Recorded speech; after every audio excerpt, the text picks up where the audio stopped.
ஆமா, அமலியா. பைபிள்ல நூற்றுக்கு அதிபதின்னு சொல்லி போட்டிருக்குல்ல. அவர் யாரு? அவர் எதுக்கு இயேசுகிட்ட வந்தாரு? கொஞ்சம் சொல்றியா? ம். ஆமாப்பா. நான் கூட நூற்றுக்கு அதிபதிய பத்தி தான் படிச்சுட்டு இருக்கேன். மத்தேயு 8ஆம் அதிகாரம் 5வது வசனத்திலிருந்து 13ஆம் வசனம் வரைக்கும் போடப்பட்டிருக்கு. நூற்றுக்கு அதிபதிக்கு கீழ 100 பேர் வேலை செய்றாங்க. அதுல ஒருத்தருக்கு உடம்பு சரியில்ல. பேரலைஸ்ட் நோய் வந்துருச்சு. அதனால ஏசப்பா கிட்ட போயி அவங்க கேட்குறாங்க, "ஏசப்பா, என்னோட வேலைக்காரன் ஒருத்தனுக்கு உடம்பு சரியில்லாம இருக்கான். நீங்க அவனுக்கு சுகம் குடுங்க." அப்படின்னு சொல்லி சொல்றாங்க. உடனே, "நான் வரேன். உங்க வீட்டுக்கு நான் வரேன்." அப்படின்னு சொல்லி சொன்ன உடனே, "ஐயோ! நீங்க என் வீட்டுக்கு வரதுக்கு நான் தகுதியானவனே இல்ல ஏசப்பா.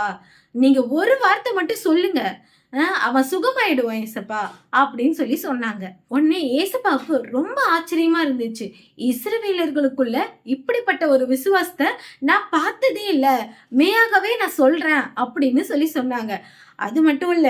அதுல 13வது வசனத்துல என்ன பட்டிருக்கு தெரியுமா? "நீ போகலாம். நீ விசுவாசித்தபடியே உனக்கு ஆகக்கடவது" என்றார்.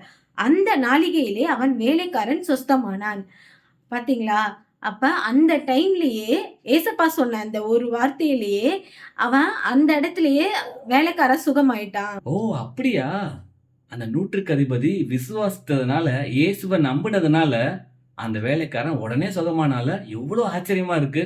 அப்ப நாம கூட விசுவாசித்தா, இயேசு கிறிஸ்துவ விசுவாசித்தா, நம்முடைய வாழ்க்கையிலயும் அற்புதம் நடக்கும்ல?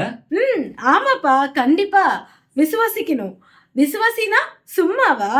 இயேசு கிறிஸ்துவ மட்டும் தான் விசுவாசிக்கணும். நீங்களும் விசுவாசிங்க. God bless you.